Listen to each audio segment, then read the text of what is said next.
भगवान बुद्ध के नाम ही क्या है? तथागत।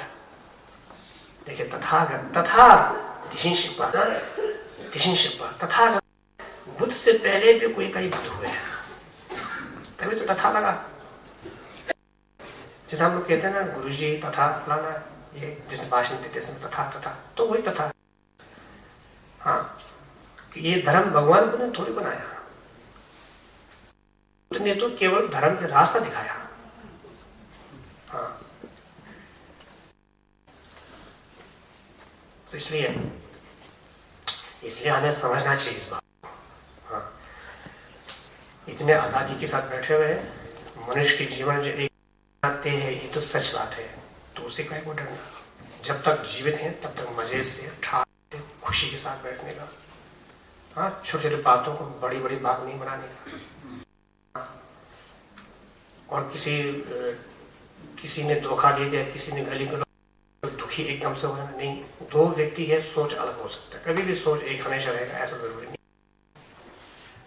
दो व्यक्ति है ना, काय से दो व्यक्ति है, मन से दो व्यक्ति है, भले साथ बैठता है। हाँ, जैसे पति है, ठीक है, दोनों साथ सोते हैं, मतलब दोनों को नींद एक साथ आती है, तो ऐसा जरूरी नहीं है। बच्चे हैं, माँ बाप बच्चे दोनों एक साथ सोए, दोनों एक साथ नींद लगे, कतई जरूरी नहीं, कहीं भी नहीं है। ये उससे संबंध है, इसलिए जो कि इन बातों पर सोचना ही एक तरह की मधुशोधन है। ऐसे बातों पर जो सच बात है, आप कोई भी बोले तो वो सच लगा तो फिर आप। हाँ हाँ, तो इसलिए मधुशोधन मतलब खुद। समाज में इतने सारे महापुरुष हुए, राष्ट्रपिता महात्मा गांधी जी के नाम लीजिएगा, गांधी जी के कथाओं में कितने सारे ऐसे विचारधारा है उनके, कितने सारे उनके जीवनी में आती है ऐसी बातें। जहां तक मुझे याद आ रही है, एक दफा गांधी जी बिहार में थे, तो किसी सभा में गए, वहां उन्होंने भाषण दिया, तो वापस जब आए तो जल्दी में वापस आए तो उन्होंने देखा गाड़ी में कि रुमाल उनका नहीं है। रुमाल लेके महादेव से के वो रुमाल अभी अगर होता तो और कितने दिन चलता। तो जहाँ तक मेरी याद है, शायद उन्होंने कहा था कि 4 महीना चलेगा रुमाल अगर होता तो, और 4 महीना काम आ सकता है। तो गांधी जी ने कहा तो ठीक है, मैं 4 महीना बिना रुमाल का रहूंगा, बिना रुमाल का। तो वो मधुशोधन, हाँ, खुद को सुधारने का एक तरह का तरीका है, सोच में बदलाव आने का, तो आगे फिर इस तरह की गलती नहीं ना करें। तो ऐसे आप दीक्षा लेकर, जैसे बोधिचित की दीक्षा लेकर के फिर भगवान बुद्ध की मूर्ति, अवलोकितेश्वर की मूर्ति आदि के समक्ष जैसे पाठ करते हैं ना, संगीत शुद्ध सोच छोड़ा इस तरह के पाठ करते हुए, या कुंचो स्मरण इस तरह के पाठ करते हुए संकल्प बार बार ले सकते हैं आप। हाँ, जिन्होंने दीक्षा नहीं लिया है तो वो भी इन बातों पर सोच सकते हैं, इस पर कोई रोकथाम नहीं है। हाँ, बोधिचित्त से संबंधित विषय है। देखिए, बोधिचित्त से संबंध, जब बोधिचित्त दीक्षा भी लेते हैं तो दीक्षा, बाकी जब दीक्षा लेते हैं तो ऐसे दीक्षा ले जाना कि जब तक मैं जीवित रहूंगा तब तक मैं इसका पालन करूंगा, जिसे सोई पत्र हो, जब तक जीवित रहूंगा तब तक। लेकिन बोधिचित्त के जो दीक्षा लेते हैं, तो संकल्प जो लेता है, दीक्षा माने संकल्प जब लेते हैं तो ऐसे लेते हैं जब तक है तब तक, मतलब जब तक बोधि की प्राप्ति नहीं हो तब तक, क्यों वो इतने तक जा सकते हो। करुणा की कोई हद नहीं है, करुणा कहाँ तक जाएगी, करुणा के अभ्यास कब तक होगे, ऐसा नहीं है। जब तक ये संसार है, जब तक प्राणी है तब तक कर सकते हो। उसकी इतने देखिए, करुणा मैत्री इतने गुणगान देखिए, उसकी कोई समय सीमा नहीं है, 100 साल तक, 200 साल तक, 500 साल तक, ऐसी बात नहीं है। बोधिचर्य अवतार में शांतिदेव कहते हैं कि मी किसी जनता नहीं है, हाँ, जैसे चलते चलते कहते हैं हमें दिखाई देता है कई प्राणियां, कुत्ते होते हैं, बिल्ली होती है, या इस तरह के कई होते हैं, तो इनको देखते हैं तो देखते ही सोचने का कहते हैं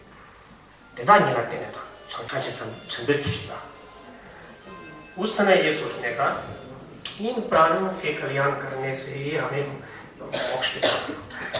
इन प्राणियों के कल्याण करने से ही संपूर्ण ज्ञान की प्राप्ति होता है। इन प्राणियों का कल्याण करने से ही मन को इतनी खुशी मिलती है, शांति मिलती है खुशी के साथ। प्राणी में इस प्राणी का नाम क्या है कुछ जरूरी नहीं, इन प्राणियों की वजह से।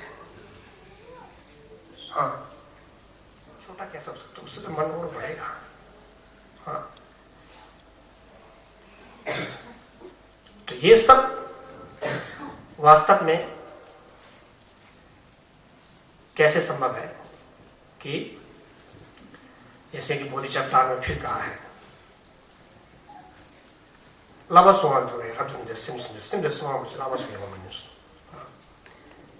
और इस तरह के अगर संकल्प करते हैं, अभ्यास करते हैं, तो केवल मन को काबू में रख ही हुआ। बिना मन को काबू में नहीं रखोगे तो फिर ये संभव नहीं है कोई भी काम। हाँ, एक तरह का हम लोग जब विश्राम करते हैं, हम कहते हैं विश्राम, बड़े बड़े लोग जब आते हैं, कोई मंत्रीगण आते हैं, कोई आते हैं, तो उनके रहने के वहां भी हम कहते हैं विश्राम गृह, गेस्ट हाउस जो होते हैं। तो विश्राम का मतलब ये होता है मन को काबू में रखना। घर में भी आप विश्राम करोगे तो मन को काबू में रखने की तो बात होती है, मन को अपने जगह पर रखने की तो बात होती है। हाँ,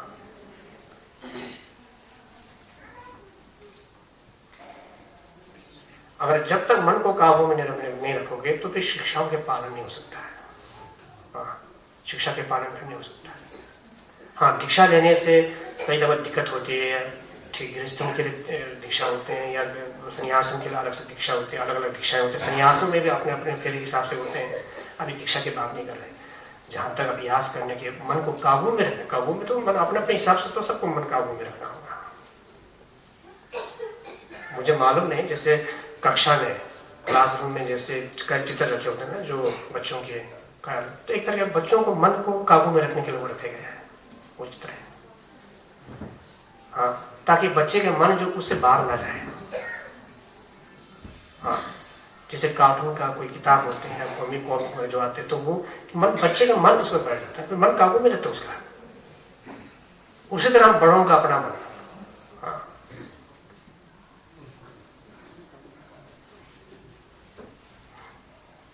तो इसलिए मैंने शायद ज्यादा समय ले लिया आपको थोड़ा सा। तो मधुसूदन, तो इस तरह से मन को काबू में रखते हुए सोच में एक बदलाव लाना, और सोच में बदलाव लाना इसलिए आसान है क्योंकि सच्चाई पर सोचना, यथार्थ, वास्तविकता, और कुछ बात नहीं, वास्तविकता जो हकीकत की बात है। सभी धर्मों में यही संदेश मिलता है, हकीकत की बात, सच्चाई की बात, सत्य की बात, यथार्थ। कई नाम दे रहे, नाम अलग अलग दे रखा है, ठीक है। हाँ, उसका अर्थ हमने उस तरह से निकालना है। धार्मिक दृष्टि से देखिए, समाज की दृष्टि से देखिए, घर गृहस्थी की दृष्टि से देखिए, इस तरह से मधुसूदन।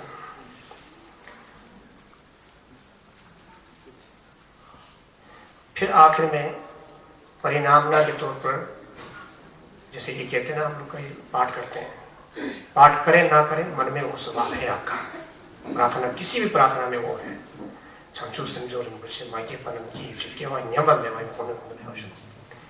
मैं धर्म के दीक्षा या प्रवचन ऐसा कुछ नहीं दे रहा, व्याख्या कर रहा हूं। तो इसलिए सबसे श्रेष्ठ जो चित्त जो है, मन जो है, वो करुणा मैत्री की चित्त है। कई तरह के चित्त होते हैं, कई मन होते हैं, लेकिन करुणा मैत्री वाले चित्त सबसे श्रेष्ठ है। समझो, वो रत्न है। और किसी में करुणा मैत्री के चित्त पैदा नहीं हुआ है तो पैदा हो जाए। हाँ, केवल यमन, और किसी में पैदा हुई है तो वो घटना नहीं चाहिए, और घटा नहीं है तो और बढ़ना चाहिए। और बढ़ना चाहिए, और विकास होना चाहिए। तो ये परिणामना, ये प्रार्थना, तो ये प्रार्थना किससे संभव है? मधुसूदन के अभ्यास करने से। हाँ, उस पर सोच विचार करने से ये प्रार्थना अपने आप आएगा। हमने सबकी खुशी के लिए मैंने प्रार्थना, सबकी खुशी के लिए मैंने मन्नत मांगी। कहते हैं ना, किसी भी मंदिर में जाते हैं दर्शन करते हैं। अच्छे जो लोग होते हैं वो कहते हैं ना मैंने सबकी खुशी के लिए मांगा। कई लोग होते हैं ना परिवार की खुशी के लिए मांगा, मैंने अपने देश दुनिया की खुशी के लिए मांगा, सभी प्राणियों ने खुशी के लिए मांगा। तो ये मतीश्वरन का अभ्यास कर रहा है तो उसके परिणाम प्रार्थना भी है। तो इन्हीं शब्दों के साथ और एक 5 मिनट लेना चाहूँगा आपसे। दूसरा जो विषय है आपका धार्मिक सद्भावना पर। तो धार्मिक सद्भावना तो मेरे ख्याल से शुरू में भी थोड़ी बहुत बात हुई। तो एक तरह के मतिशोधन जो है वो भीतर के अभ्यास है, भीतर के अभ्यास है, और धार्मिक सद्भावना जो कि बाहर के अभ्यास है। दोनों एक दूसरे से मेल खाता है, मेल खाता है। हाँ, भीतर मतिशोधन यानी कि सोच विचार सही हो तो फिर धार्मिक सद्भावना आसान हो गया। हाँ, हम लोग कभी कभी कहते हैं ना कि हाँ जितने भी हमारे जो धर्म है संप्रदाय है सब एकजुट एकता होनी चाहिए सबके भी। तो एक तरह से देखें तो जितने जो धर्म है या संप्रदाय है शाखाएं हैं उनके बीच में एकता की इतनी जरूरत नहीं है। वो है ही एक, है ही एक है, तो किस बात की एकता। हाँ, स्वरूप एक है, रूप एक है, संदेश एक है। हाँ, पर हमें समझने की नहीं समझने की बात है। हाँ, कुछ ऐसे कुछ ज्यादा मेहनत नहीं करनी पड़ती। बौद्ध, हिंदू, इस्लाम, ईसाई, जैन, सिख आदि हमारे बीच में एकता, भाईचारा ठीक है। समाज में कभी जरूरत होती है हम बात करते हैं, मगर फिर वैसे देखा जाए बुनियादी तौर पर कोई जरूरत नहीं है। वो एक है, बस सार एक है, सूट एक है, प्रेम एक है, करुणा एक है, मैत्री एक है। हाँ, अपने आप, इसमें कोई कोई कोई शक शंका नहीं, कोई भीतर बाहर नहीं, अपने आप। हाँ, जैसे धर्मों के बीच में, संप्रदाय के बीच में कभी कभी क्या होता है कि हाँ ठीक है कभी समाज में झगड़ा होता है, तू मैं होती है, तो वो ना समझने की वजह से होता है, कुछ असुविधा की वजह से होता है, दूसरी बात है। लेकिन सही जो बात है उसमें वो एक है, संदेश एक है, लक्ष्य एक है, प्राणी एक है। हाँ, तो मैं क्या कह रहा था आपसे कि कभी कभी बात होती है ना कि जैसे पुराने हमारे दर्शनों में जाएंगे, अगर आप दर्शन के जो होते हैं, देखिए कई शब्द बना हुआ भारतीय हमारे जो संस्कृत की भाषा में। हाँ, संस्कृत की भाषा में, भारतीय भाषा, संस्कृत में मूल जैसे 11 केतु हैं कि संस्कृत की भाषा में, भारतीय भाषा में, तो मूल जो भाषा संस्कृत में तो कई शब्द बने हुए हैं। जैसे धर्म है, फिर दर्शन है, फिर सिद्धांत है। केवल एक शब्द नहीं है धर्म है, उसके बाद दर्शन है। दर्शन का ही नहीं कि सिद्धांत है। हाँ, तो सिद्धांतवादी कहते हैं, जैसे बौद्ध धर्म में भी 4 सिद्धांतवादी, प्रथमावशी 4 सिद्धांतवादी है। वो 4 सिद्धांतवादी विचारधारा उनका कभी कभी नहीं खाता आपस में। हाँ, वह विचार विमर्श होता है आपस में, एक ही बुद्ध के, एक ही शास्त्र के चरण में बड़ा विचार विमर्श करते हैं। हमारे बीच में शास्त्र अर्थ होता है। हाँ, हाँ, तो ये अच्छी बात है, कोई झगड़ा नहीं, वाद विवाद। हाँ, विवाद नहीं है धर्मों के बीच में, वाद विवाद है। वाद के आधार पर वो विवाद है। और कभी बात करें, आप संगोष्ठी करेंगे, सम्मेलन करोगे, हाँ बातचीत करोगे तो शास्त्र अर्थ करोगे, वो विवाद नहीं है, वो क्या है, वाद विवाद है। कभी तो कहो, कभी कभी हम इस शब्द के शायद प्रयोग करते हो, क्या विवाद नहीं होनी चाहिए, वो ठीक है, लेकिन वाद विवाद नहीं होनी चाहिए। तो समाज के सतह पर कभी ठीक बैठता होगा, लेकिन वास्तव में जो कि वाद विवाद कोई गलत बात नहीं है। खाली विवाद हो तो फिर गलत बात है। वाद विवाद कि वाद के आधार पर विवाद, वाद होता है जैसे समाजवाद है, लोकतंत्रवाद है, साम्यवाद है, कई वाद है, पूंजीवाद है। हाँ? तो वाद विवाद, वाद के आधार पर विवाद होना है। विवाद मतलब जगह से मत लीजिएगा। विवाद यहाँ शास्त्र अर्थ के जो को एक सरल भाषा में समझाने की कोशिश कर रहा हूँ, तो इसलिए जो कि वाद विवाद शब्द है। हाँ? केवल विवाद नहीं, वाद के आधार पर, वाद के आधार पर। वाद, मेरा अपना दृष्टिकोण हो सकता है, आपका अपने, अब हो सकता है आपका दृष्टिकोण सही हो सकता है मेरा दृष्टिकोण सही हो, तो वो तो तभी होगा ना जब हम विचार विमर्श करेंगे। वो अध्ययन करने की विषय, बौद्ध धर्म के जब झूठा सिद्धांत के जब अध्ययन करते तो सबसे पहले केवल बौद्ध धर्म के नहीं, सबसे पहले तो छिन्नांग झूठा जो दूसरे जो धर्मों के जो दृष्टिकोण है, सिद्धांत है, उस पर अध्ययन करते हैं सबसे पहले तो। उसके बाद ही बौद्ध धर्म के जो सिद्धांतवादी फिर उस पर अध्ययन करते हैं। तो कहने का अर्थ है कि हमें सभी धर्मों का ज्ञान होना चाहिए, सभी धर्मों से सीखना चाहिए। राहुल जी विद्वान, उनसे पंडित राहुल जी के उनके यहाँ आपके दार्जिलिंग से पहले उनका ध्यान यही हुआ। राहुल जी की लिखी हुई पुस्तक जैसे दर्शन दिग्दर्शन, हाँ, सभी धर्मों के बारे में, सभी धर्मों के दर्शन और सिद्धांत के बारे में बताया। हाँ, तो ऐसे और कितने सारे, यहाँ भी, यहीं दार्जिलिंग में भी कितने सारे हुए, यहीं रहे। हाँ, कि धार्मिक सद्भावना माने, धर्म एक दूसरे को माने, इसमें शंका नहीं, बड़े आसानी से हम जुड़ सकते हैं। हाँ, दीक्षा लिया नहीं लिया दूसरी बात है। अब मैं थोड़ा बहुत साफ कर दूं, कुछ बातें ऐसी होती हैं जो शायद आप गंभीरता से सुनेंगे तो ठीक है, ऊपर ऊपर सुन के चले जाओ फिर गलत हो जाते कई दफा। हाँ, गंभीरता से सुनेंगे तो आप गंभीरता से सुन रहे हैं, इसलिए मैं बोल रहा हूँ। कई दफा क्या होता है कि मैं बौद्ध धर्म का हूँ, तो मैं किसी दूसरे धर्म के हर पूजा पाठ नहीं करूँगा, ठीक है जी। मंदिर में जाऊँगा, मस्जिद में जाऊँगा, गिरजेघर जाऊँगा, लेकिन हर पूजा पाठ नहीं करूँगा।